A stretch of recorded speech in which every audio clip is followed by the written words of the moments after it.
Chatbots are increasingly being built into apps that you probably use every single day. Companies like Facebook, Lyft, Spotify, and Whole Foods are using chatbots because of the data. 90% of downloaded apps are only opened once.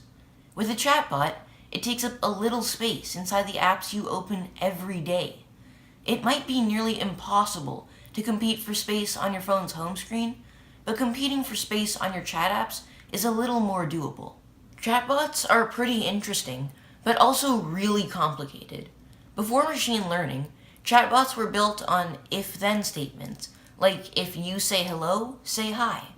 Programmers would try to think of every possible thing you would say to a chatbot and then program that in.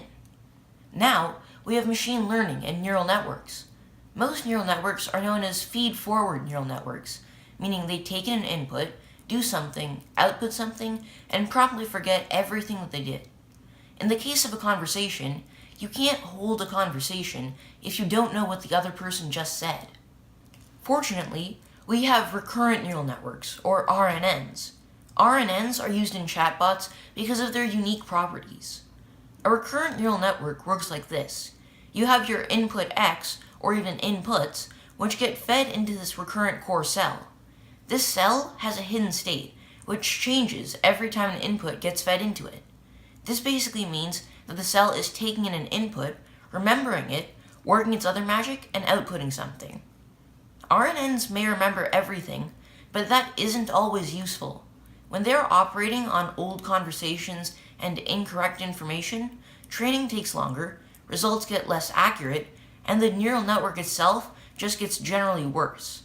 Because of this, chatbots use what is called an LSTM, or long short-term memory cell. A long short-term memory cell makes sure that the recurrent cell's state is not being modified by out-of-date or incorrect information. It basically decides whether to forget, remember, learn, or use inputs. This cell is extremely important, as it makes sure what the RNN is outputting is actually valid. Let's look at some code to see how this really works. Here, we create the sequence-to-sequence model. I use TensorFlow's built-in sequence-to-sequence model. This model consists of two RNNs, an encoder and a decoder. The encoder makes the input sentence into something a computer can understand by giving it a number, like giving hello a value of 236. The decoder's job is to, given one of these values, change it back into a word. So if given 236, it would output hello. The LSTM, by remembering words from before, helps the decoder output words related to the question or statement. The train function here splits my data into encoder training data, decoder training data, encoder testing data, and decoder testing data. It then takes each sentence of my data and gives it an integer value. Now, we can see the model training. This will go on for a few hours, but once it's done, we have a functioning chatbot.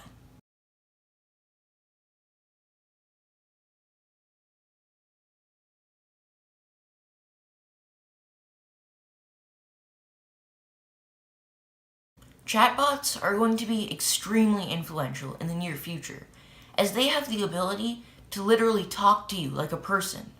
With more and more companies and people developing them, chatbots are going to be huge.